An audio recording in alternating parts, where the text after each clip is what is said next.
Morning, सुबह बखैर, सलाम है। प्रोग्राम जागो लाहौर के साथ मैं हूँ इस प्रोग्राम की मेज़बान सिद्रा मुनीर। इसी उम्मीद के साथ प्रोग्राम का आगाज़ करेंगे कि आप सब लोग जहाँ कहीं भी होंगे बिल्कुल ठीक ठाक होंगे। नाज़रीन, महंगे पेट्रोल के आफ्टर शॉक्स आना शुरू हो गए हैं और महंगाई का तूफान बर्पा होने जा रहा है। महंगाई का तोड़ यूटिलिटी स्टोर भी अब गरीब को रिलीफ फराहम नहीं कर पा रहे, क्योंकि महंगाई ने स्टोर पर भी हमला किया है और यूटिलिटी स्टोर पर अशिया की कीमतें 45 रुपये तक बढ़ा दी गई हैं। चीनी की सप्लाई मुतासिर है, आटे की भी जुज़वी किल्लत बरकरार है और दर्जा अव्वल का घी और कुकिंग ऑयल तो यूटिलिटी स्टोर से आपको कभी भी नहीं मिलेगा। दूसरी जानिब एलपीजी की कीमतें मुसलसल बढ़ाई जा रही हैं, जिससे रिक्शा ड्राइवर्स परेशान होकर रह गए। आपके मसाइल पर प्रोग्राम में आज हम डिटेल बात करेंगे। आगे बढ़ते हैं। गर्मी के बहुत सारे फ्रूट्स हैं और उनमें एक बहुत ही खुश जायका बड़ा ही मज़े का फल लीची भी है, जो कि आजकल बाजार में बहुत ज़्यादा देखने को मिल रहा है। तो उसकी अफादियत क्या है, किस टाइम पे इस्तेमाल किया जा सकता है, लीची खानी है, कितनी खाई जा सकती हैं, इन तमाम हवालों पे बात करने के लिए हमारे साथ मौजूद हैं जी माहिर ग़िज़ाइयात जोहा सोहेल। जोहा, प्रोग्राम में आपको खुश आमदीद कहते हैं। आज सबसे पहले हमें बताइए कि गर्मी का मौसम है, लीची कैसे फ़ायदेमंद साबित हो सकती है हमारे लिए? बिल्कुल सिद्रा, गर्मी के मौसम में लीची की हमारे पास बहुत ज़्यादा अफादियत है, हमारी सेहत के लिए बहुत बेनिफिशियल है। और जैसे कि अल्लाह ताला ने हमें ये इस मौसम में नवाजा है, जिसमें आपने देखा है बाहर का टेम्परेचर 35 to 40 तक की रेंज में आ रहा है, तो इस मौसम में लीची का इस्तेमाल करना बहुत बेहतरीन है।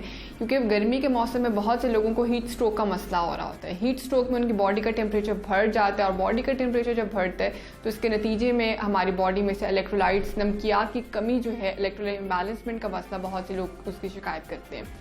तो डिहाइड्रेशन के सिम्टम्स पेशेंट्स में फील होते हैं। तो जब बॉडी में से पानी बहुत ज़्यादा निकलना शुरू हो जाता है, इलेक्ट्रोलाइट इम्बैलेंसमेंट शुरू हो जाती है, डिहाइड्रेशन शुरू हो जाती है, उसके बहुत ज़्यादा नुकसान हमें नज़र आते हैं। क्योंकि हमारी बॉडी के अंदर 70% तक पानी मौजूद है और जब पानी हमारी बॉडी में से खारिज होना शुरू हो जाता है तो उसकी सूरत में हमारी बॉडी ना फिजिकली एक्टिव तरीके से काम कर सकती है, ना मेंटली एक्टिव तरीके से काम कर सकती है। तो इस मौसम में लीची का इस्तेमाल हमारे लिए बहुत फ़ायदेमंद है, क्योंकि लीची में 85% पानी हमारे पास मौजूद है और इसमें ऐसे न्यूट्रिएंट्स हमारे पास मौजूद है जो हमारी बॉडी में जाकर नमकियात की कमी को रोकते हैं। हीट स्ट्रोक में क्या हो रहा होता है कि हमारी बॉडी का टेम्परेचर बढ़ता है और उसके नतीजे में हमारी बॉडी में से इलेक्ट्रोलाइट्स लॉस होने शुरू हो जाते हैं। इसके अलावा लोगों को बहुत ज़्यादा स्वेटिंग की शिकायत इसमें हो रही होती है, क्योंकि गर्मी में हमारी बॉडी में से जब स्वेटिंग होती है तो हमारी बॉडी को नेचुरली कूल कर रही होती है।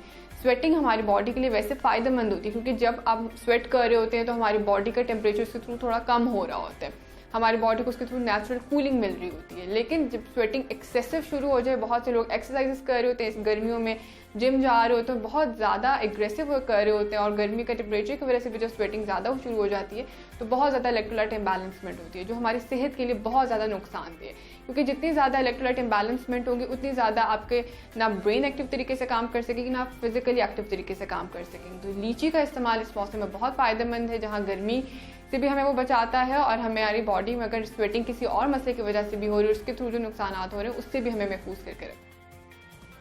ठीक है जोहा सोहेल, हमें ये भी बता दीजिए कि गर्मी में तो लीची का इस्तेमाल किया जाता है, वैसे रूटीन में कैसे हम इस्तेमाल कर सकते हैं इस फल का?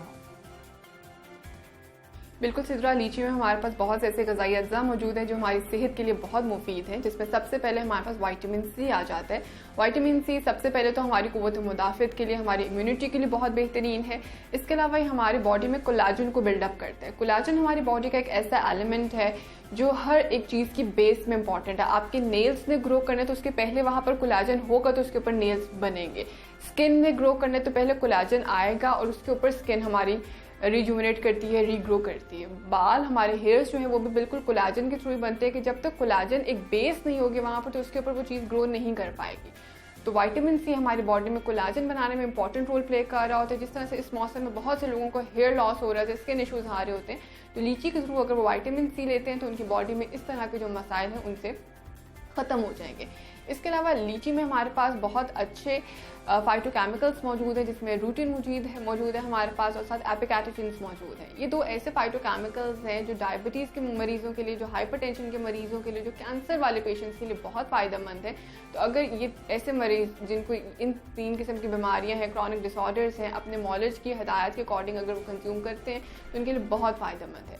इसके अलावा लीची में हमारे पास पोटेशियम मौजूद है। पोटेशियम हमारे पास एक बहुत बेहतरीन इलेक्ट्रोलाइट है, एक बहुत बेहतरीन मिनरल है जो हमारी बॉडी में थर्स्ट के सिम्टम्स को रोकता है। गर्मी में बहुत ज़्यादा लोग अपनी रिक्वायरमेंट से ज़्यादा पानी कंज्यूम कर लेते हैं और पानी की ज़्यादती भी हमारी बॉडी के लिए नुकसानदेह है।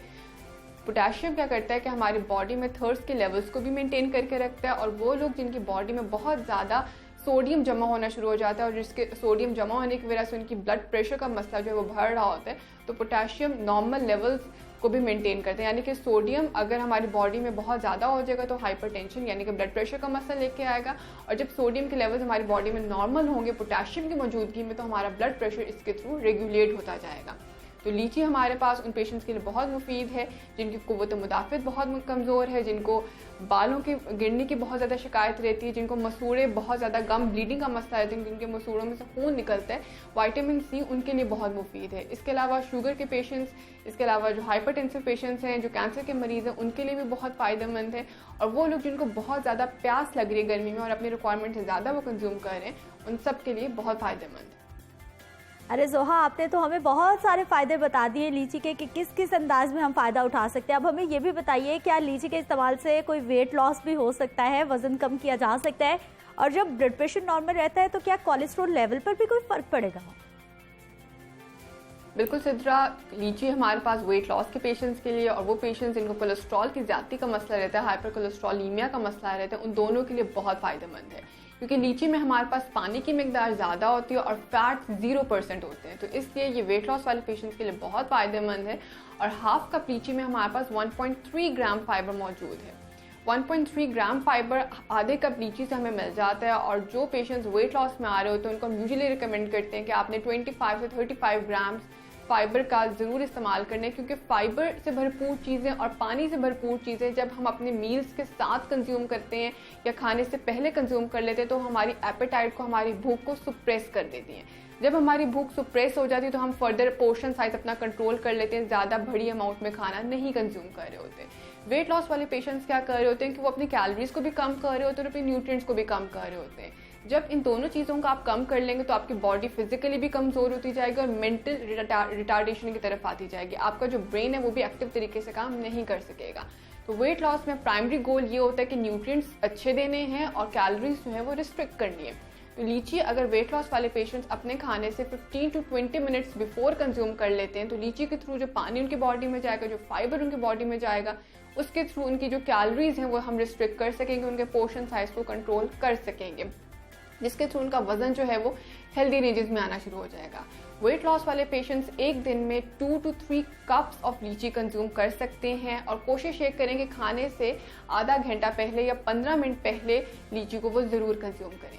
इसके अलावा वो पेशेंट्स जिनको हाइपर कोलेस्ट्रॉलीमिया का मसला रहता है, जिनकी बॉडी के एलडीएल जो प्रोफाइल है, जो लिपिड प्रोफाइल है, जिसमें एलडीएल्स हैं, हमारे वीएलडीएल्स हैं, वो बहुत ज़्यादा बढ़ रहे होते हैं और एचडीएल कम हो रहा होता है, वो लोग बहुत ज़्यादा रिस्क के ऊपर होते हैं कि अब फर्दर उनको दिल से रिलेटेड, खून की शरेयानों से रिलेटेड कोई भी डिसऑर्डर हो सकता है। तो हाइपर कोलेस्ट्रॉलीमिया वाले पेशेंट्स कोशिश करें कि अपने कंसल्टेंट के रिकमेंडेशंस के अकॉर्डिंग वो लीची का इस्तेमाल ज़रूर करें, क्योंकि लीची में मौजूदा फाइबर जो है उनकी बॉडी में से बैड कोलेस्ट्रॉल को, जो हमारी बॉडी में एक्सेसिव जो फैट एक्यूमुलेशन हो रही होती है, उसको वो बाइंड अप करता है, उसको अपने साथ जोड़ता है और उसको हमारी बॉडी में से बाहर निकालने में हेल्प आउट साबित होता है। ठीक है जोहा, अभी हमें ये बता दीजिए कि लीची को किस किस अंदाज में, किस किस फॉर्म में हम अपने ग़िज़ा का हिस्सा बना सकते हैं?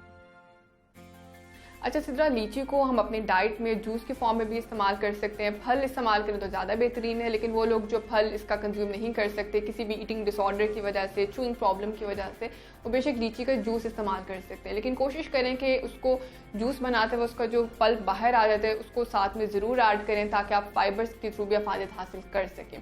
बहुत से लोग जूस बनाते हुए उसके अंदर सोडाज ऐड कर लेते हैं, तो सोडाज आप लोग लीची जूस में बिल्कुल भी ऐड ना करें, क्योंकि जब आप कोई भी कार्बोनेटेड बेवरेज, कोई भी सोडा उसमें ऐड करते हैं तो लीची के जो नेचुरल हेल्थ बेनिफिट्स हैं, जो नेचुरल ग़िज़ाई अज्जा उसमें हमारे पास मौजूद है, वो हमारे लिए फिर हमारी बॉडी तक नहीं पहुंच पाते और सोडा की वजह से हमारी बॉडी और हेल्थ रिस्क जो उसके अंदर आने की जो होती हैं वो उसमें ज़्यादा आ रहे होते हैं।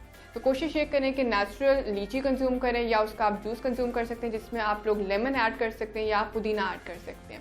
इसके अलावा जब हम बात करते हैं कि शुगर के पेशेंट्स, ब्लड प्रेशर के मरीज़, किडनी के पेशेंट्स कितनी मिकदार एक दिन में लीची कंज्यूम कर सकते हैं, तो ये एक बहुत इंपॉर्टेंट कंसर्न है।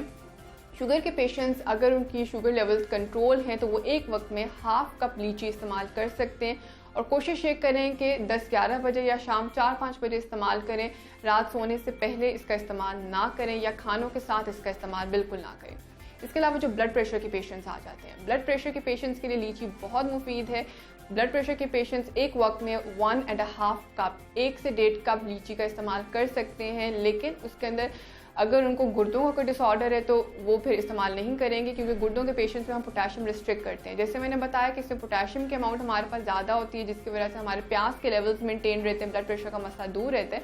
तो ब्लड प्रेशर के पेशेंट्स के लिए तो बहुत मुफीद है। लेकिन बहुत से ब्लड प्रेशर के पेशेंट्स ऐसे होते हैं जो डायलिसिस पे भी होते हैं, जिनको गुर्दों से रिलेटेड कोई डिसऑर्डर होते हैं, CKD का इशू होता है, तो उसमें फिर हम पोटेशियम से भरपूर चीज़ें उनके रिस्ट्रिक्ट करते हैं। तो अगर आपको गुर्दों का मसला है तो उसमें तो आप अपने कंसल्टेंट के रिकमेंडेशन से पूछ के इसको इस्तेमाल करें, क्योंकि इसकी रिस्ट्रिक्शन ज़्यादा करनी पड़ती है। लेकिन जो सिंपल ब्लड प्रेशर के पेशेंट्स हैं वो एक वक्त में 1.5 कप लीची का इस्तेमाल कर सकते हैं। बहुत शुक्रिया जोहा सुहेल, आप हमारे साथ मौजूद रही और हमें बता रही थी कि लीची के क्या क्या फ़ायदे हैं, किस तरह इस्तेमाल किया जा सकता है, और ख़ास तौर पर जो डायबिटिक पेशेंट हैं वो भी अगर शुगर कंट्रोल है तो यकीनी तौर पर लीची खा सकते हैं। वेट लॉस करना है उनके लिए भी बहुत ज़्यादा सूदमंद है। इसके साथ आपके बालों के लिए, आपकी स्किन के लिए, आपकी पूरी बॉडी के लिए बहुत अच्छे फ़ायदे लाती है। मैं ब्रेक पे जाऊँगी, लेकिन जब वापस आएंगे तो हम कुछ बात करेंगे मेरे, आपके, हम सब के मुश्तरका मसले महंगाई के हवाले से। ब्रेक।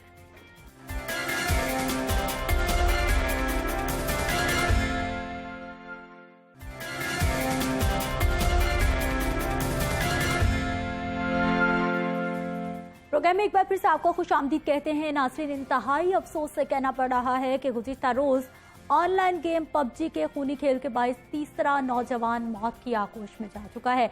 18 साला शहरियार काजी रोड पंजाब सोसाइटी का रिहायशी था, जबकि शहरियार के भाई के मुताबिक वो हर वक्त पबजी गेम खेलता रहता था। इससे कबल 2 नौजवान पबजी गेम की वजह से डिप्रेशन का शिकार हुए और अब्दी नींद जासुल। मुस्तफा टाउन के 16 साला जकरिया की लाश 23 जून को पंखे से लटकती हुई मिली।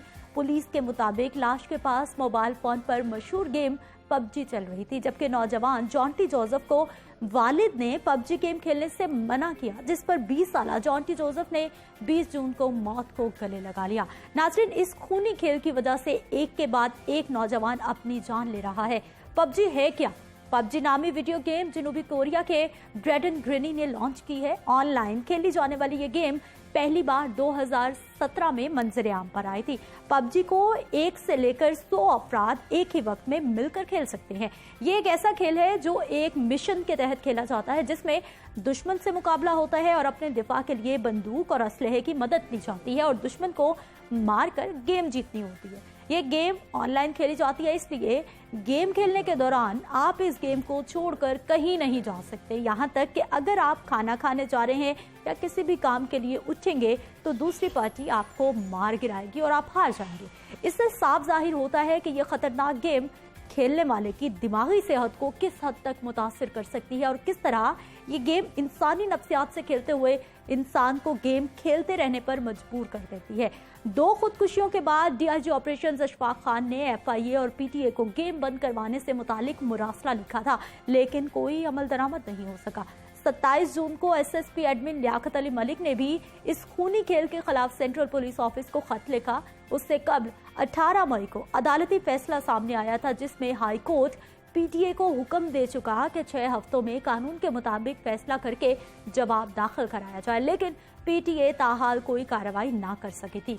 गुज़िश्ता रोज एक 18 साला नौजवान की खुदकुशी के बाद एक बार फिर लाहौर पुलिस की जानिब से PTA और FIA को खत लिखा गया, जिसके बाद PTA की जानिब से पबजी गेम पर आर्जी तौर पर पाबंदी आयद कर दी गई है। इस गेम पर पाबंदी आयद करते ही नौजवानों ने इसके मुख्तलिफ राहें तलाश कर ली हैं। बड़ी तादाद अब भी कई दूसरे तरीके अपनाते हुए इस खेल को जारी रखे हुए हैं। बात करेंगे जी, हमारे साथ मौजूद हैं सिद्रा असगर साहिबा है, क्लिनिकल साइकोलॉजिस्ट हैं। प्रोग्राम में आपको खुशामदीद कहते हैं।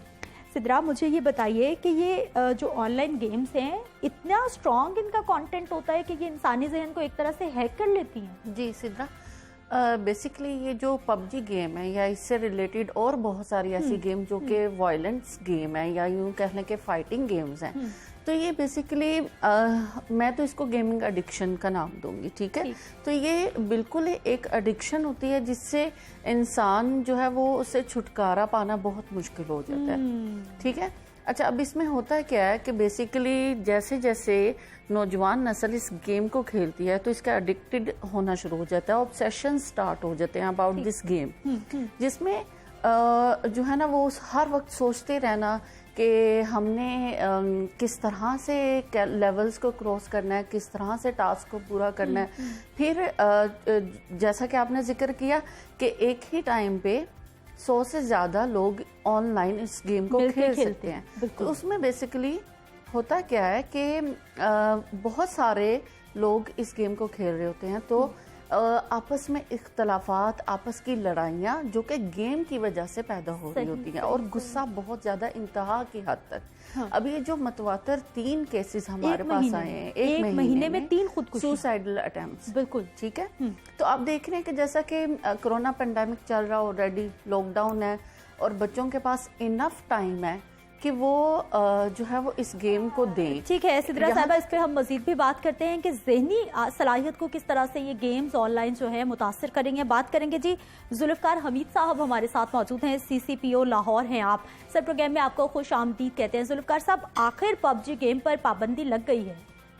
जी, फाइनली PTA ने कल अपना प्रेस रिलीज भी इशू कर दिया और उन्होंने इसको टेम्परेरीली सस्पेंड कर रहे हैं इस गेम को। जुल्फ़कार साहब, आर्जी तौर पर पाबंदी लगाई गई है, तो क्या इस पर सोचा जाएगा? कोई आपकी बातचीत हुई है? कोई नया खत आप लिखेंगे कि आर्जी नहीं, परमानेंट इस पे पाबंदी लगनी चाहिए? जी, वो उनका प्रोसेस कोई इस तरह से है कि वो कोई भी इस तरह का परमानेंट काम करने से पहले वो कुछ फीडबैक लोगों से और अपनी कंसल्टेशन का उनका एक प्रोसेस है, वो उन्होंने प्रोसेस ऑलरेडी इसके बाद वो शुरू करके, और उम्मीद यही है कि उसमें जो फीडबैक जब आएगी ठीक, और हमने जो रिपोर्ट्स भेजी हैं वो भी उनके पास हैं, तो वो इस पे पाबंदी को शायद वो परमानेंट कर दें। जुल्फ़कार साहब, ये जो गुज़िश्ता रोज़ एक अफसोसनाक वाक़या पेश आया, एक और नौजवान जिंदगी की बाजी हार गया है, वो क्या मामला रहा, उस हवाले से भी बताइएगा। जी, वो उसकी भी इंक्वायरी, जैसे मैंने कहा पहले 2 की जैसे हुई थी, तो 174 की हम इंक्वायरी किया करते हैं, जो 174 CRPC, जिसके तहत हम ये डिटरमिन करते हैं कि इंसिडेंट जो है उसकी वजह क्या है, सुइसाइड थी या क्या थी। तो उसमें अभी तक यही लग रहा है कि वो सुइसाइड है, और जाहिर है उसमें जब फोरेंसिक लैब की वो आ जाएगी तो फाइनल हो जाएगा, और उसमें भी डिप्रेशन और शायद उसकी एक मेन रीज़न जो है वो यही गेम ही हो, लेकिन और वजूहात भी हमेशा साथ हुआ करती हैं, तो उस पर इंक्वायरी चल रही है। ठीक है जुल्फ़कार हमीद साहब, PTA की जानिब से आर्जी तौर पर पाबंदी तो लगा दी गई है, लेकिन उन सर्वर्स का क्या होगा जिनकी मदद लेते हुए हमारे नौजवान अभी भी पबजी खेल रहे हैं? उसके ऊपर जो एक्शन है उसके लिए हमने जैसे FIA को इसीलिए लिखा था कि जो लोग इस पाबंदी के बावजूद अगर कोई इस तरह की इलीगल कोशिश करेंगे तो वो फिर FIA का जो साइबर क्राइम विंग है वो उनका परमानेंटली इसके ऊपर अपनी टीम्स भिजवा के उन पर एक्शन लेता रहता है। अगर उन्हें कोई भी हेल्प या असिस्टेंस रिक्वायर्ड होगी वो हम उन्हें प्रोवाइड करेंगे। जुल्फ़कार साहब, बड़ा अच्छा पुलिस की जानिब से ये इकदाम उठाया गया कि मुसलसल जब 2 खुदकुशियां हुई, आपने पहले लेटर लिखा, फिर आपने दोबारा लेटर लिखा कि इसको पाबंदी लगाई जानी चाहिए, नौजवानों को तबाह करी है। सर बताइएगा, इस पर भी क्या इस तरह के सर्विस जो हैं, पहले भी हमने देखा कि इन पर पाबंदी है, लेकिन उसके बावजूद लोग इस्तेमाल करें और ऐसी वेबसाइट्स तक रसाई हासिल कर लेते हैं जो कि ममनुआ होती हैं, तो क्या इसके बारे में भी आप बाकायदा तौर पर रिक्वेस्ट करेंगे तो इस पर कोई काम होगा, एक्शन होगा? जी, इसके ऊपर चूंकि मैंडेट मैंने जैसे कहा कि FIA साइबर क्राइम विंग का है, तो हमने उनको भी इसमें, चूंकि जो पहले जब PTA को सेकंड लेटर हमने लिखा था तो उसमें साथ ही हमने FIA को भी ये रिक्वेस्ट कर दी थी कि वो इस पे इमीडिएटली एक्शन ले लें, और मेरे ख्याल उन्होंने भी इस पे शुरू कर लिया है एक्शन, और वो भी साथ साथ इसके ऊपर काफी इफेक्टिव एक्शन नॉर्मली वो करते हैं। ठीक है, बहुत शुक्रिया जुल्फ़कार हमीद साहब, आप हमारे साथ मौजूद रहे और बता रहे थे। और यकीनी तौर पर जब पुलिस की जानिब से अच्छे इक़दाम सामने आते हैं तो हम ज़रूर उनको सराहते हैं कि इन्होंने बड़ा सीरियसली इस मैटर को लिया है। जैसे नौजवानों ने खुदकुशी की, और वो जो एक नौजवान था वो तो उसने पंखे से लटक कर खुदकुशी कर ली, और उसके मोबाइल पर पबजी गेम उस वक्त भी चल रही थी। इसी वजह से इन्होंने खत लिखा और बाकायदा तौर पर इस पे आर्जी पाबंदी अब लग चुकी है। अच्छा सिद्रा, हम बात कर रहे थे कि ये ज़हन को हैक किस तरह से कर लेती हैं ये गेम्स, इतनी स्ट्रॉन्ग है। सिद्रा, बेसिकली इसमें होता ये है कि ये इस तरह के गेम्स ब्रेन की न्यूरोकेमिकल चेंजेस बहुत ज़्यादा प्रोड्यूस करता है। ठीक है, ब्रेन की जो केमिस्ट्री है उसको बिल्कुल बदल देता है। जो आप ये बात कर रही हैं। जी मैं बताती हूँ। तो इससे बेसिकली ऐसे हार्मोन्स, ऐसी गेम से या ऐसी गेम खेलने से ऐसे हार्मोन्स रिलीज होते हैं इंसान के ब्रेन के अंदर जो कि बॉडी तक रिसाइड करते हैं और एग्रेशन पैदा करते हैं। ठीक है, अब जब वो एग्रेशन या तो सेल्फ हार्म की सूरत में निकलेगा या दूसरों पर निकलेगा, और जब ये एग्रेशन अपने ऊपर निकलता है तो वो उसकी एक फॉर्म है कि वो सुसाइडल अटेम्प्ट्स या सुसाइड की तरफ चले जाते हैं नौजवान और बच्चे भी। ठीक है, अच्छा तो बेसिकली ये जो है ना गेमिंग एडिक्शन इस कदर अब बढ़ गई है, इस कदर बढ़ गई है कि बच्चों को अभी जो देखा जा रहा है कि बच्चों को और नौजवान नस्ल को अगर रोका जा रहा है तो उनमें इस कदर गुस्सा कि हमें मत रोका जाए। हाँ। और सिद्रा, मैं तो समझती हूँ कि ये गेम, ऐसी गेम्स के पीछे जैसा कि आपने बताया कि ये जनूबी कोरिया की तरफ से ये बनाई गई है, तो ये बेसिकली प्रॉपर एक जो है ना पॉलिटिकल रीजंस होती हैं इसके पीछे। ये मोबाइल फोन की बहुत सारी मार्केटिंग होती है इसके पीछे, एप्स की एजेंडास होती है, एप्स की मार्केटिंग होती है। तो मेरा ख्याल है हमारे इस मुल्क में, पाकिस्तान कमाने वाले तो कमा रहे हैं इससे करोड़ों में, अरबों में, लेकिन ये मासूम जहनों के साथ खेल रहे हैं, ये जहनी सेहत को तबाह कर रहे हैं। तो मेरा ख्याल है फौरन एक्शन लेना चाहिए एफआई को, पीटीए को, पुलिस को, इसको फौरन रोका जाए। और बच्चों में ऐसे गेम्स की वजह से क्रिमिनल बिहेवियर बहुत ज्यादा देखने को आ रहे हैं। ठीक, अच्छा सिद्रा, मुझे ये बताइए कि ये गेम्स तो चले बच्चे खेल रहे हैं, लेकिन हमारे जो पेरेंट्स हैं वो भी, अब जैसे आप साइकोलॉजिस्ट हैं, अगर इस तरह के बच्चे के बिहेव एबनॉर्मल हो रहे हैं या वो रूटीन से हट के एक्टिविटीज कर रहा है, गेम्स खेल रहा है, पेरेंट्स को मालूम ही नहीं है कि ये किस वजह से हो रहा है। वो उसको टाइम दे रहे हैं कि इसको बस ये गेम खेल रहा है, इसको लगा रहने दो, इसको छेड़ना नहीं, वरना ये हमारे सर को आएगा। एक्चुअली हमारी सोसाइटी की मदर्स जो है ना, उनका कॉन्सेप्ट ये है कि बच्चे को मोबाइल पकड़ा दो, लैपटॉप दे दो, अब बहुत ज्यादा हो गया, अब बहुत ज्यादा हो गया, और अपनी जान छुड़ा लो। ठीक है, अब चूंकि लॉकडाउन का भी चल रहा है कि बहुत ज्यादा टाइम मिल रहा है बच्चों को, स्कूल्स नहीं जा रहे, कॉलेजेस नहीं जा रहे, ऑनलाइन क्लासेस हो रही हैं, तो उसको भी सीरियसली नहीं ले रहे। तो इसमें पेरेंट्स का भी किसी हद तक मैं कहूँगी कि डेफिनेटली कसूर है। उनको चेक एंड बैलेंस रखना चाहिए, उनको एक प्रॉपर एक्टिविटी स्केड्यूल बना देना चाहिए, उनको टाइम डिफाइन कर देना चाहिए कि इतने टाइम से इतने टाइम तक आपने गेम खेलनी है। आप कोई और गेम भी खेल सकते हैं, इंडोर गेम्स बहुत सारी हैं, आप अपने सिबलिंग्स के साथ, बहन भाइयों के साथ घर में रहते हुए भी खेल सकते हैं। ठीक है, तो पेरेंट्स को भी ना थोड़ा सा इस चीज पे नजरसानी करनी चाहिए कि हमारा बच्चा सिद्रा थोड़ा नहीं, पेरेंट्स को बहुत ज्यादा नजरसानी। काफी हद तक। अच्छा मुझे ये बताइए कि अब WHO की जानिब से जो नई बीमारियों की लिस्ट शामिल की गई है उसमें गेमिंग डिसऑर्डर को बाकायदा तौर पर एक नफ्सियाती बीमारी, बिल्कुल इसको डिफाइन कर दिया गया कि ये एक जहनी बीमारी है, और ये बिल्कुल एक जहनी बीमारी है, क्योंकि बच्चा इस कदर ऑब्सेस्ड हो जाता है, ये हमारे नौजवान नस्ल जो खेलने वाले हैं, कि वो सब कुछ भूल जाते हैं, उन्हें खाने पीने की होश ही नहीं होती। इलाज क्या है? अच्छा, इसका इलाज ये है कि सबसे पहले तो बच्चे अगर देखिए गेम से हम हटा नहीं सकते सिद्रा बच्चों को। ठीक है, अगर हटाएंगे तो डेफिनेटली वो एक रेबेलियस उनकी तरफ से वो होगा एटीट्यूड, क्यों हम तो गेम तो खेलेंगे, हमें क्यों रोका जा रहा है। तो बेसिकली इसके ऑल्टरनेटिव गेम्स देनी चाहिए। फाइटिंग गेम से हट के ना कुछ आप ग्रुप गेम्स कर सकते हैं। ठीक है, अच्छा, या फिर इंडोर गेम्स का जैसे मैंने जिक्र किया, या और बहुत सारी एक्टिविटीज में ऑनलाइन भी सिद्रा बहुत सारी ऐसी गेम्स मौजूद हैं जो कि आपकी ज़हनी क्रिएटिविटी को इंक्रीज करते हैं, आपको फायदा पहुंचता है। हाँ, लेकिन बच्चे उस तरफ जाते ही नहीं है ना। तो बच्चों को सिर्फ ये PUBG और ये बेसिकली, मैं आपको ये थोड़ा सा मैंने इस पर अभी दोबारा बात कर लेती हूँ कि ये इतनी PUBG गेम्स पिछले मैं देख रही थी कि कुछ सालों से ये इतनी इन हो गई थी कि हर किसी की जुबान पे सिर्फ PUBG गेम लगता है कि सिर्फ यही ट्रेंड होके रह गया था और तो कुछ नहीं था। तो ये कुछ ये रीजंस भी होती हैं। अच्छा, आपने लाइव देखा किसी को खेलते हुए PUBG गेम?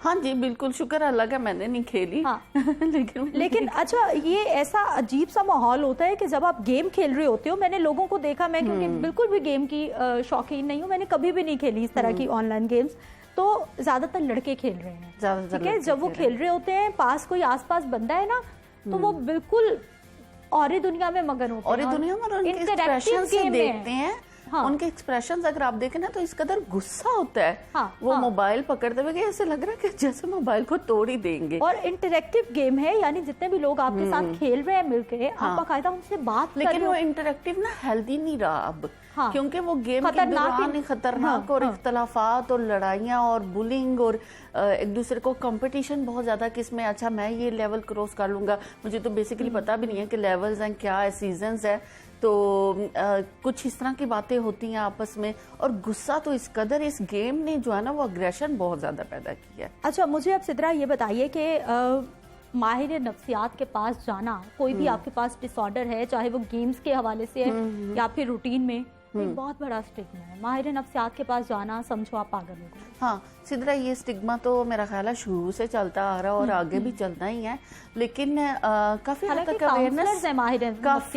अवेयरनेस हो गई है। इसमें स्कूल्स को रोल प्ले करना चाहिए, टीचर्स को करना चाहिए, बताना चाहिए कि आप अपने बच्चों को, पेरेंट्स को बताना चाहिए कि आप अपने बच्चों की काउंसलिंग करवाएं फॉर अ हेल्दी रीजन। जरूरी नहीं है कि कोई मसला हो तो फिर ही जाना है, ठीक है, तो गाइडेंस होती है या एजुकेशनल पॉइंट ऑफ व्यू से आप काउंसलिंग करवा सकते हैं, तो फिर बच्चे को आहिस्ता आहिस्ता पता लग जाता है कि ओके फाइन, हमने किन लाइंस पे चलना है, हमने किस गाइडलाइन को फॉलो करना है। अच्छा, माहिर नफ्सियात क्या समझती हैं, कितनी ज्यादा उसकी काउंसलिंग? मुझे तो लगता है बहुत ज्यादा जरूरत है, क्योंकि पेरेंट्स की भी जिम्मेदारी है, लेकिन जो हमारे पेरेंट्स हैं, बदकिस्मती से हमारी सोसाइटी का जो माशी सेटअप है वो ऐसा है कि जो वालिद साहब हैं उनको हमेशा यही तगोदो है कि बच्चे की हर ख्वाहिश भी पूरी करनी है और ज़रूरत भी पूरी करनी है, बहुत कमाना है, एक अच्छी ज़िंदगी देनी है। और माँ जो है वो अगर हाउसवाइफ है, वो हर वक्त घर में काम कर रही है, वो बच्चों को देख रही है, अपना एग्रेशन भी बच्चों पे निकाल रही है, तो फिर सिर्फ पेरेंट्स के बस में ये है कि वो इस तरह की लत से अपने बच्चों की जान छुड़ा लें या फिर किसी माहिर नफ्सियात के पास चले जाएं, कोई बुराई नहीं है। नहीं, इसमें कोई बुराई नहीं है, क्योंकि सिद्रा बेसिकली ये गेम की वजह से बच्चों में बहुत सारे डिसऑर्डर्स ओरिजिनेट हो रहे हैं, जैसा कि डिप्रेशन है, एग्जाइटी है, ऑब्सेशंस जो कि ओसीडी जिसको कहा जाता है, ठीक है, कंपल्सिव एक्ट्स बच्चों में बहुत ज़्यादा आ रहे हैं। तो अगर आप माहिर नफ्सियात के पास लेके जाते हैं तो उसमें कोई बुराई नहीं है। लेकिन ये जो आपने फादर का एक रोल डिस्कस किया ना, तो सिद्रा मैं समझती हूँ कि फादर का काम सिर्फ और सिर्फ कमाना नहीं है, हमारे यहाँ यही है। तो रात को आकर थोड़ा सा टाइम अगर वो बच्चे के साथ स्पेंड कर ले, अगर वो उनकी कॉपीज और बुक्स खोल ले, डिस्कस कर ले, तो उसमें कोई बुराई नहीं है। आप थोड़ा वैसे इंटरेक्टिव एक सेशन रख लें, वो भी बड़ा पेरेंट्स बच्चे बड़ा खुश होते हैं, बच्चे बड़ा खुश होते हैं, बच्चे बड़ा खुश होते हैं, और इसी तरह इनको ये गेम की लत से बचाया जा सकता है। अच्छा, अब हमें ये बताइए कि जो आप हम बता रही थी कि हमारे जहन में ऐसे केमिकल्स पैदा होना शुरू हो जाते हैं, तो क्या वो हमारी बाकी बॉडी के लिए भी खतरनाक होते हैं? बिल्कुल बाकी बॉडी के लिए, क्योंकि डेफिनेटली आपके बिहेवियर पे तो वो असर कर रहे होते हैं। अच्छा, साथ साथ फिर क्या होता है इस गेम में कि स्लीप डिस्टर्बेंस इतनी ज़्यादा आ रही होती है, बच्चे नहीं सो रहे होते। मैंने देखा है कि अभी ये लॉकडाउन में बच्चे 5-6 बजे तक नहीं सो रहे होते, और फिर दिन में 12-1 बजे सोकर उनको एकदम से एक अलार्म बजता कि ओह हमने तो गेम खेलनी है, तो वो इस गेम की जो है ना वो लास्ट में या लत में दोबारा से उठ जाते हैं। और वैसे अगर बच्चों को उठाया जाए तो 3 बजे तक नहीं उठते। तो मेरा ख्याल है ये जो है ना इस चीज को कंसीडर करना चाहिए। अच्छा, ये आर्जी पाबंदी लगा दी गई है, लेकिन अभी भी रसाई है, नौजवान अभी भी ऑल्टरनेट प्रॉक्सी सर्वर्स इस्तेमाल करके अभी भी खेल रहे हैं। सिद्रा, बहुत सारी ऐसी चीजों के हमारे मुल्क में ना ऑल्टरनेट वो कोई ना कोई निकल आता है। हाँ, और क्यों निकल आता है? आती है। इदारे बैन कर दे, हो ही नहीं सकता निकल आए। एग्जैक्टली, तो ये इदारों को मेरा ख्याल है इस पे फौरी एक्शन लेना चाहिए। मैं अपील करती हूँ कि इस तरह की गेम्स को, और बहुत सारी, ना कि सिर्फ पबजी का तो ये है ना कि अभी जिक्र हो रहा है और रिपोर्ट हो रहे हैं, तो ऐसे बहुत सारी और गेम्स होंगी जिसकी वजह से बच्चों में बहुत सारे बिहेवियरल इश्यूज पैदा हो रहे होंगे, तो इनको फौरन रोका जाए। एटलीस्ट हमारे मुल्क में हम इतना तो कर सकते हैं। अच्छा, बहुत सारी कंट्रीज इवन के जहाँ से ये गेम ओरिजिनेट हुई है, बनाई गई है, वहां पर भी पाबंदी है कि रात को, कुछ कंट्रीज ने ये किया है कि रात को 10 बजे के बाद बच्चे सुबह 6 बजे तक गेम नहीं खेल सकते, पाबंदी है, गेम चलेगी नहीं। हाँ, तो प्रॉपर चेक एंड बैलेंस है ना, यहाँ पर तो है ही नहीं है, आजादी है, खुला और यहाँ पर तो पेरेंट्स को पता भी नहीं होता कि बच्चे कर क्या रहे हैं मोबाइल के साथ। उन्हें तो बिल्कुल पता नहीं होता, वो तो आकर पूछने की जहमत भी नहीं करते, वो सिर्फ ये देख रहे होते हैं कि बच्चा कुछ नहीं कर रहा है, खामोश है। और माएँ जो है ना अक्सर बड़े फखर से बता रही होती हैं मोबाइल दे दिया, सुकून है घर में। हाँ, तुम्हें पता है मेरा बच्चा तो तंग ही नहीं करता। वो तो बिल्कुल तंग नहीं करता, वो तो हर वक्त मोबाइल के साथ। अच्छा, अब हमें ये बताइए, जो पेरेंट्स आपको देख रहे हैं, उनको बच्चे भी पबजी खेल रहे हैं, उनको भी हम अवेयर कर रहे हैं कि आपने हर सूरत इस लत को छुड़वाना है, कैसे छुड़वाएं, क्या रूटीन बनाए, किस तरह की एक्टिविटीज में उनको इन्वॉल्व करें? अच्छा, पेरेंट्स को मैं ये कहना चाहूँगी कि खुदारा इससे सबसे पहले तो अपने बच्चे को चेक करें कि क्या वो ये गेम खेल रहे हैं या नहीं खेल रहे। दूसरा ये कि अपने बच्चों को और बहुत सारी एक्टिविटीज सब पेरेंट्स को पता है जो बच्चे खेल रहे हैं ना, क्योंकि वो इतना इंटरेक्टिव वे होता है कि पूरे घर में शोर उठ रहा होता है। हाँ, वो बिल्कुल ऐसा ही है। तो बच्चों को और बहुत सारी एक्टिविटीज में इन्वॉल्व करें। बच्चों के साथ टाइम स्पेंड करें, उनके साथ बैठें, उनके साथ बातें करें। तो बच्चे एक्चुअली चाह रहे होते हैं कि वो पेरेंट्स उनको तवज्जो दें, उनका अटेंशन दें, और जब अटेंशन नहीं मिलती तो फिर वो अल्टरनेटिव इस तरह से फिर वो इन गेम्स की तरफ जाते हैं। अच्छा, बड़ा अच्छा जमाना होता था जब लूडो खेली जाती थी, कैरम खेला जाता था, थोड़ी नोक झोंक भी हो जाती थी, फिर बर्दाश्त के रवैये भी आप में पैदा होते थे कि आपने हारना है तो उसको बर्दाश्त भी करना है।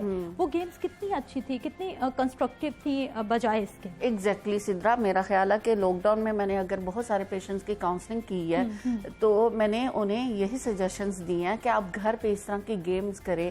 फिर आप एक टीवी टाइम रखें, ठीक है, आप एक जो है ना वो ड्रामा टाइम रख लें जिसमें मोबाइल किसी का अलाउ नहीं करना, किसी को अलाउ नहीं करना, इवन फादर भी कि भाई रखो साइड पे, इतना भी क्या जरूरी है, अभी तो कोई काम भी नहीं है, कोई जॉब भी नहीं है, ठीक है, तो आप साइड पे रखें और ये टीवी देखें, इंटरेस्ट है या नहीं है। ठीक, कुछ बच्चे कहते हैं ना, नहीं आप क्या ये ड्रामा देखते हैं, हमें तो पसंद नहीं है। ओके फाइन, आप ड्रामा देखें और उसके बाद लेकिन आपको इतना आपका बिहेव ऐसा होना चाहिए कि आपको नहीं भी पसंद लेकिन आपने दूसरे का साथ देना देखना है आपने कि वो एक फैमिली टाइम है बेसिकली। और फिर ठीक है, बच्चे की पसंद का भी ख्याल रखें। उसके बाद आप क्या करें, उसको अगर रेसलिंग पसंद है, उसको अगर वो फुटबॉल गेम या क्रिकेट देखना पसंद है, तो आप उसके साथ बैठ के ये भी देखें ताकि उसको पता हो कि हाँ मुझे भी वैल्यू किया जा रहा है, ठीक, मेरे ऊपर रूल्स नहीं इम्पोज किए जा रहे। आपने टीवी टाइम का जिक्र किया है, हमारे यहाँ तो टीवी टाइम पे भी मोस्टली फैमिलीज में मैंने ये देखा है कि सब बच्चे अपने अपने मोबाइल है और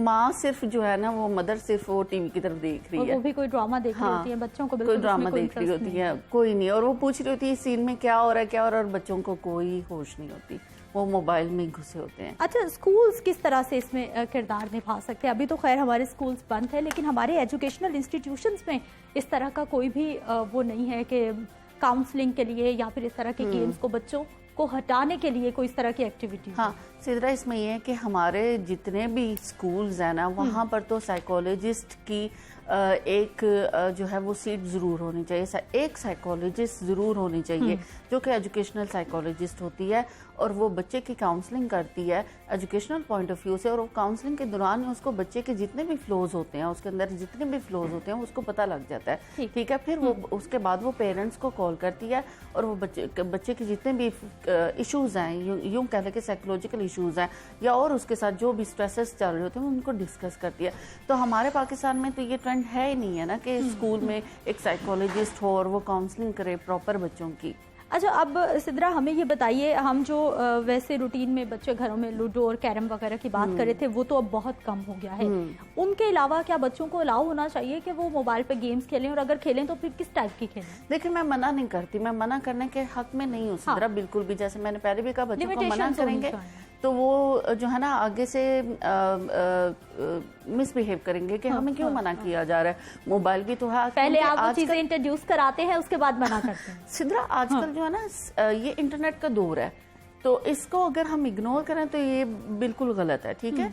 तो जरूर खेलने दे, लेकिन एक लिमिटेशंस होनी चाहिए, टाइम लिमिट होना चाहिए कि इतने बजे से इतने बजे तक। मैंने पहले भी जिक्र किया कि टाइम स्केड्यूल होना बड़ा जरूरी है, तरतीब होना जरूरी है। एक्टिविटी स्केड्यूल के साथ हो तो वो ज्यादा जरूरी है। खाने का टाइम हो, उठने का टाइम हो, बाकी सब काम करने के टाइम हो, तो जिंदगी ज्यादा अच्छा, पहले जो हमारी हाउसवाइफ्स हैं या वर्किंग वुमेन्स हैं, बहुत सारी असातिज़ा हैं, पहले तो कुछ शेड्यूल होता ही था, लेकिन अब जब से क्वारंटाइन में है, बिल्कुल बेतरतीब जिंदगी बेतरतीब हो गई। उसमें तो सभी आ गए हैं, उसमें तो टीचर्स भी और जॉब करने वाले भी। तो ये वाकई बेतरतीब हो रही है, नींद के बहुत ज्यादा खराब हो रही है, लोग रातों को जाग रहे हैं, सुबह को लेट उठ रहे हैं, बिल्कुल बहुत ज्यादा जो है ना वो इस हवाले से मसाइल पैदा हो रहे हैं। बहुत शुक्रिया सिद्रा असगर साहिबा हमारे साथ मौजूद रही और बता रही थी कि ये गेम्स बच्चों की नफ्सियात को, नौजवानों की नफ्सियात को किस तरह से हैक कर लेती हैं, कंट्रोल कर लेती हैं, उसके बाद तबाही के दहाने तक पहुंचा देती है। इसलिए अपने बच्चों को पबजी समेत इसी तरह के ऑनलाइन गेम से बचाना आपकी भी जिम्मेदारी है। यहाँ पर वक्त एक शॉर्ट ब्रेक का, हमारे साथ रहिए।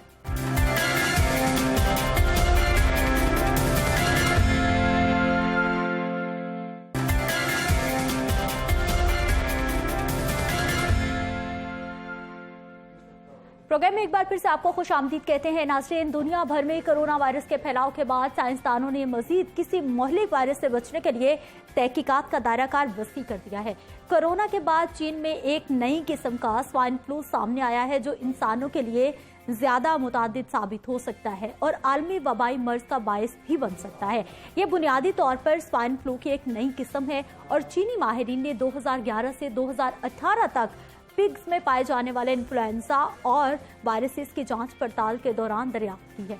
तिब्बी जरीदे journal Proceedings of the National Academy of Sciences में शाया तहकीक के मुताबिक इस वायरस में तमाम वो चीजें मौजूद हैं जो किसी वबाई वायरस का हिस्सा हो सकती हैं। चीन ने 2009 में स्वाइन फ्लू की वबा फैलने के बाद मुताद्दिद इक़दाम किए थे और मुतासरा ममालिक से आने वाली परवाज़ों को रोकने के साथ साथ लाखों अफराद को करंतना में भी रखा था। अब जो नया वायरस दरियाफ्त किया गया है वो 2009 के स्वाइन फ्लू और एक नए वायरस का इम्तजाज है। ऐसा माना जाता है कि इस वक्त दुनिया भर में फैलने वाली कोरोना वायरस की वबा भी जनूब मगरबी चीन में पाए जाने वाली हॉर्स शो चमगादड़ों से किसी और जानवर में मुंतकिल हुआ और वुहान की सी फूड मार्केट से इंसानों में मुंतकिल हो गया। आलमी इदारा सेहत के तर्जुमान ने इस नई तहकीक के हवाले से कहा है कि आलमी इदारा नताइज को एहतियात से पढ़ेगा। इन नताइज को दीगर ममालिक तक पहुँचाया जाएगा, दीगर माहिरीन तक पहुँचाया जाएगा। नाज़रीन, दूसरी अहम खबर ये है कि बरतानवी जरीदे डेली मेल ने यह इंकशाफ किया है कि सिगरेट नोशी कोरोना वायरस के खदशात को बढ़ा सकती है। चूंकि इससे कबल कहा गया था कि सिगरेट नोशी करने वाले कम ही कोरोना का शिकार होते हैं, ताहम अब इस बयान की नफी कर दी गई है। मुहक्किकीन का कहना है कि सिगरेट नोशी खून की रगों को सख्त करने के साथ साथ दिल और फेफड़ों की बीमारियां पैदा करती है, जिससे कोरोना वायरस के शिकार होने के खदशात 2 गुना हो जाते हैं। इस पर भी हम बात करेंगे क्योंकि पहले हमने बात की थी, माहिरीन की जानिब से यही बताया जा रहा था कि सिगरेट नोशी खतरनाक हो सकती है। उसके बाद इस बयान की तरदीद आई और कहा गया कि सिगरेट नोशी खतरनाक नहीं हो सकती या फिर कोरोना के खदशे को बढ़ा नहीं सकती। उसके बाद अब एक बार फिर से यही बयान की तरदीद की गई है और कहा गया है कि सिगरेट नोशी खतरनाक हो सकती है। इस बात का कतन ये मकसद नहीं है कि माहिरीन को समझ नहीं आ रही, बल्कि इस बात का ये मकसद है कि मुसलसल तहकीक की जा रही है पूरी दुनिया में और बात की जा रही है कि हर ऑब्जेक्ट से, हर अंदाज से इस वायरस को समझने की कोशिश की जाए। मुख्तलिफ ग्रुप्स पर ये तजुर्बात भी जारी हैं। मजीद हमने बात करनी है जी। डॉक्टर इरफान मलिक हमारे साथ मौजूद हैं, पल्मोनोलॉजिस्ट हैं। इस प्रोग्राम में आपको खुश आमदीद कहते हैं। डॉक्टर साहब, सिगरेट नोशी पे मैंने इंट्रो में बताया कि एक पहले हमने सुना कि सिगरेट नोश ज़्यादा ख़तरे में है, फिर तरदीद आई कि सिगरेट नोशी का ऐसा कोई फ़र्क नहीं पड़ा, लेकिन अब फिर दूसरे बयान की तरदीद आ गई है कि सच में सिगरेट नोश ज़्यादा ख़तरे में है। ऐसा है जी? बिस्मिल्लाह मैडम, एक तो इस पैंडेमिक में हमने बहुत से अजीब बिहेवियर देखे हर सोसाइटी के लिहाज से। तो जो हमें बड़ा तंग करता रहा वो यही था कि मीडिया एक स्टडी को उठा लेता है और उसके अगेंस्ट जो 8 स्टडीज़ हैं उसको उस पर फोकस नहीं किया जाता। तो ये स्टडी जो है ये न्यू नहीं है, इट वॉज ओल्ड स्टडी। ये फ्रांस में ही हुई है और इसमें I must say sponsor study जो मुझे लगता है कि वो जो इमेज एक सिगरेट माफिया देना चाहता था उसको उन्होंने हाईलाइट कर लिया, लेकिन उसके बैकग्राउंड में एक ऐसा इमेज भी था जो ये बता रहा था कि सिगरेट पीने से नॉन कम्युनिकेबल डिजीज़ का जो है उसका खदशा बढ़ जाता, उसको हिडन रखा। और ये बड़ा स्मॉल चंक है जिस स्टडीज़ की बेस पे बहुत से लोगों ने कहा कि शायद स्मोकिंग का कोई बेनिफिट है। ऐसा कतन नहीं है, बहुत सी स्टडीज़ इसके अगेंस्ट आ चुकी हैं।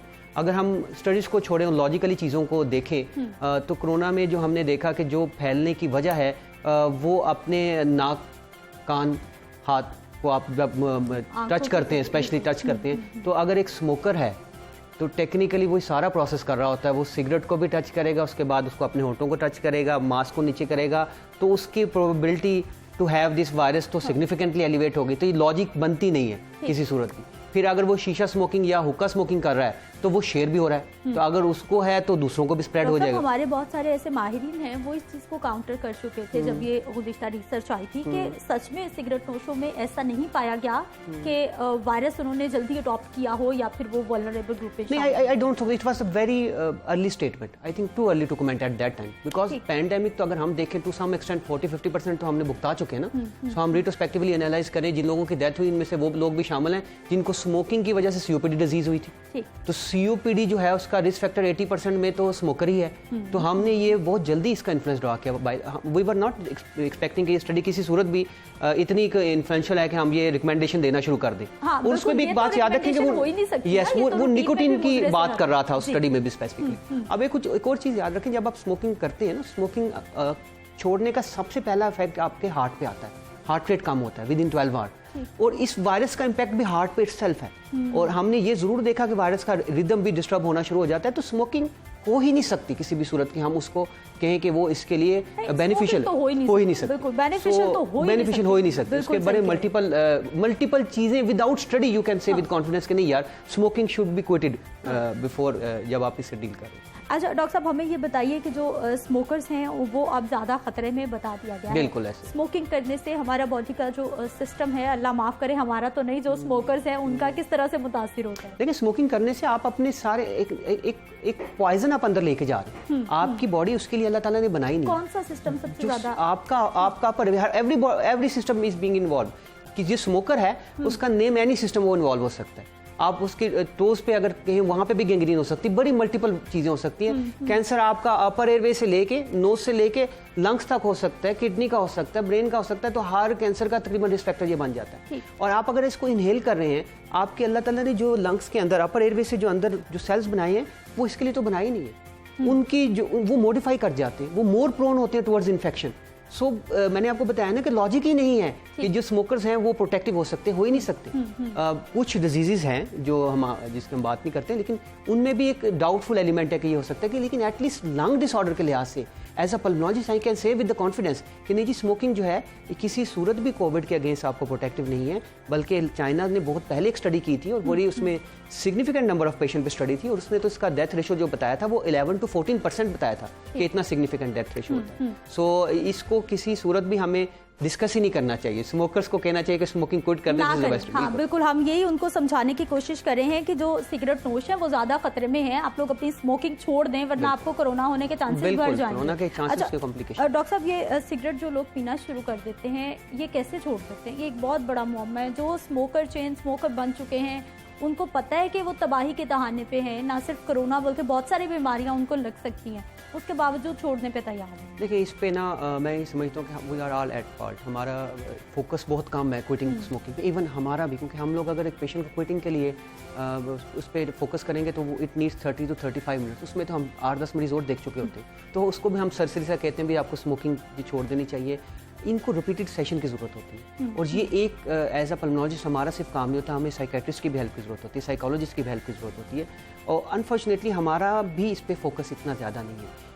लेकिन अगर आप हैरान, आप हमारे वार्ड में कभी किसी भी पल्मोलॉजी के वार्ड में चक्कर लगाएं तो लंग कैंसर के मरीज में 90% रीज़न उनकी सिर्फ स्मोकिंग होती है। उसको कुछ भी नहीं होता, उसको शुगर या ब्लड प्रेशर ना हो, उसको लंग कैंसर हो रहा है at the age of 45 only because of smoking. अगर वो स्मोकिंग ना करता उसको कैंसर ना होता। सो ये बहुत स्ट्रॉन्ग एसोसिएशन है। और अब तो इसकी एसोसिएशन डायबिटीज़ के साथ, शुगर के साथ देखी गई है, हाइपरटेंशन के साथ देखी गई है, जो कि मेजर किलर है हमारे। सो और इन्फेक्शन टीबी पाकिस्तान में कितना कॉमन है, स्मोकर्स में टीबी होने के चांसेस ज़्यादा हो जाते हैं। बट इसके बारे में unfortunately I think there is strong media behind this. मेरे जो अब तक इन्फ्लुएंस रहा, जो मैं इन्फ्लुएंस आप लोगों से या बाकी लोगों से ड्रा करता रहा कि इसके अगेंस्ट हम अभी तक वो वेव ही नहीं क्रिएट कर पाए। आप लोगों ने इतनी ज़बरदस्त मूवमेंट की है मीडिया ने अगेंस्ट कोविड, उसके बावजूद हम कोविड के खिलाफ नहीं लड़ पाए। अगर हम लोगों के रवैये अभी तक बदलने में कहीं ना कहीं, और बिलीव मी और नॉट, आप लोगों ने मेन सोल्जर का रोल प्ले किया हमारे साथ। लेकिन आप देखें एटीट्यूड हमारा क्या है। हम लोगों ने अब आके थोड़ा सा हमारा, मैं समझता हूँ कुछ थोड़ा सा ब्रेक हमें मिला, लेकिन ईद पे लोगों ने इसको लिफ्ट ही नहीं कराई और जो आफ्टर फैक्ट है वो हमने भुगते। सो अगर आपकी इतनी वेव के बावजूद हम ये जगा नहीं पाए तो आप खुद सोचे, क्या कभी हमने स्मोकिंग पे इतना हिट किया इस आवाम को? नहीं किया हमने भी हिट नहीं किया। उसके जो प्रिवेंटिव मेजर उनके उसके बॉक्स के ऊपर होने चाहिए, उसको कोई फॉलो नहीं करता। डॉक्टर साहब, हम इतने ज़्यादा डिनाइल फेज में हैं कि वो आप स्मोकिंग की बात कर रहे हैं, जो भी सिगरेट की डब्बी होती है उसके ऊपर इतनी खतरनाक पिक्चर बनी हुई होती है बाकायदा तौर पर, ऐसे लेकिन देखने वाला या फिर सिगरेट पीने वाला वो यही समझ रहा है कि ये बस जिसके साथ हो गया, मेरे साथ ये नहीं हो सकता। ऐसे देखिए, हम अब खुद सोचे, कितना रिट्रोस्पेक्टिवली सोचे कितना हमने स्मोकिंग की बात की। हमारा फोकस नहीं है स्मोकिंग का, इससे कितना नुकसान हमारा हो रहा है। देखिए, हमारे वो लोग स्मोकिंग कर रहे हैं जो बेसिकली जो हमारी इकॉनमी को बिल्ड कर रहे हैं। वो अगर बीमार होते हैं तो उतनी देर तक के लिए वो इकॉनमी से भी आउट हो जाते हैं। लेकिन इसके पीछे एक इंडस्ट्री भी है ये जेहन में रखें आप। बिल्कुल सो ऐसा। ये इतना सिंपल नहीं है। इस पे it's very difficult for us कि हम इस पे भी ओपनली बात करें और उस पे बताएंगे जी आवाम को कि ये बहुत प्रॉब्लमेटिक सिचुएशन है और ये हमारे हाथ में इससे एक डिजीज होती है जिसको सीओपीडी कहते हैं। सीओपीडी की डेफिनेशन ये है कि ये प्रिवेंटेबल और ट्रीटेबल है। प्रिवेंटेबल कैसे? इसकी रीजन ही स्मोकिंग है। तो हम खुद अपने आप को एक major third leading cause of death है वर्ल्ड वाइड, वो खुद दे रहे हैं अपने हाथों से।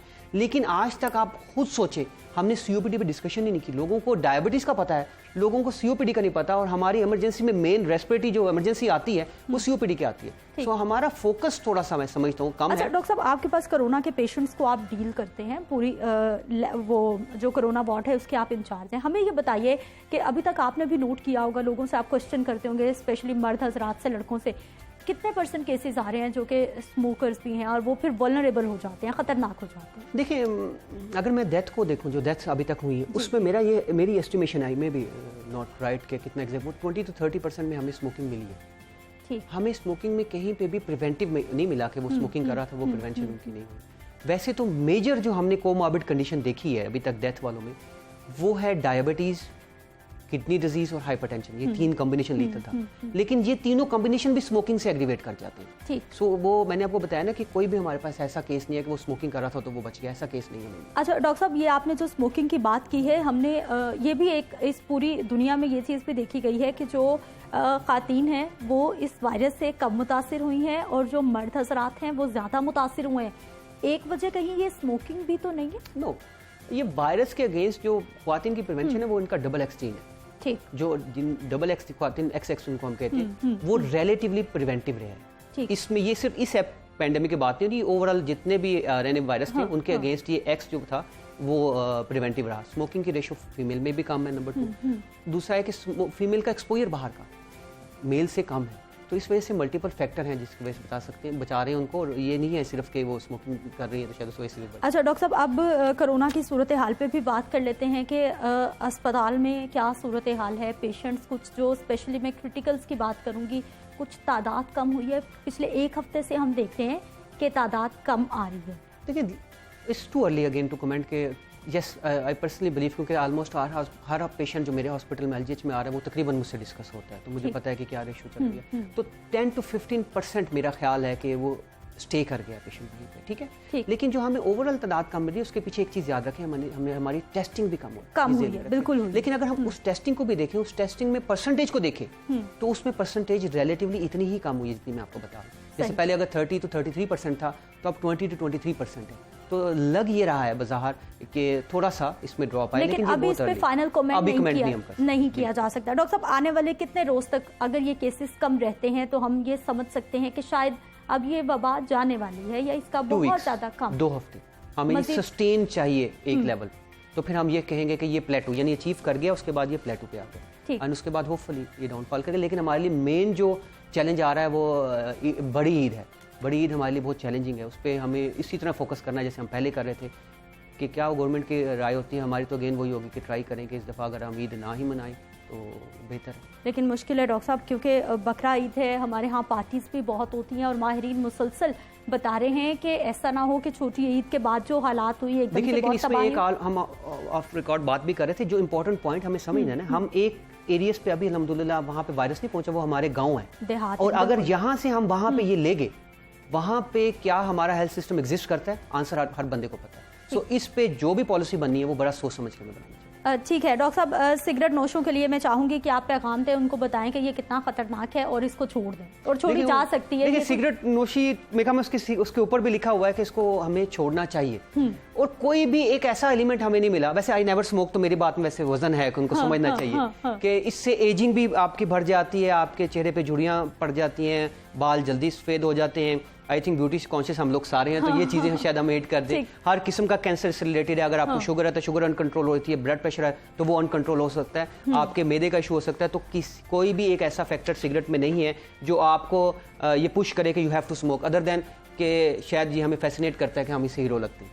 अच्छा डॉक्टर साहब, बड़ी अच्छी आपने बात की है कि बहुत सारी चीजें हैं जिनके कुछ फायदे होते हैं, कुछ नुकसान होते हैं, लेकिन ये ऐसी चीज है जिसका फायदा कोई ऐसा नहीं है जिसपे मैं कहूँ कि जी आपको यू शुड स्टार्ट, यानी सारे नुकसान ही हैं। और अगर कोरोना वायरस से भी बचना है तो फिर उसके लिए जरूरी है, बिल्कुल कोई कंफ्यूजन की जरूरत नहीं है। We have to stop smoking, ठीक। अगर कोरोना के और स्मोकिंग का कॉम्बिनेशन मिल गया तो डेथ की जो मोर्टेलिटी के चांसेस बढ़ जाएंगे, इसमें कोई कंफ्यूजन नहीं है। अच्छा डॉक्टर साहब, कुछ लोग तो टेंशन में, डिप्रेशन में आके स्मोकिंग शुरू करते हैं, कुछ लोग खामखा फैशन के लिए शुरू कर देते हैं। ये स्टार्ट ही ऐसा था, इसका जो स्टार्ट हुआ स्मोकिंग का, वो स्टार्ट बेसिकली ये था कि वो फैशन था कि और ये टीनेजर्स में स्टार्ट भी इस वजह से होती है कि दे फील कि शायद अगर हम स्मोकिंग कर रहे हैं तो वी लुक मोर गॉर्जियस, हम लोग बहुत एक हीरोइक किस्म का हमारे अंदर आउटलुक आती है, तो इस वजह से वो स्टार्ट करते हैं। ठीक है, बहुत शुक्रिया डॉक्टर साहब प्रोग्राम में शामिल होने के लिए। डॉक्टर साहब ने बता दिया जी, जो स्मोकर्स हैं वो ज़्यादा रिस्क पे हैं और कोई एक फ़ायदा नहीं है स्मोकिंग करने का, इसलिए कोशिश कीजिए, आपकी विल स्ट्रांग होनी चाहिए, आप बिल्कुल स्मोकिंग से जान छुड़वा सकते हैं, क्योंकि खुद को तो आप खतरे में डाल रहे हैं, लेकिन जो आपके आसपास घर वाले हैं वो भी सिगरेट का धुआं इनहेल कर रहे हैं, ये उनके लिए भी उतना ही खतरनाक हो सकता है। मुझे आपने इजाज़त देनी है, कल सुबह 9:05 पर मेरी आपसे फिर से मुलाकात होगी। अपना ख्याल रखिए, अल्लाह निगहबान।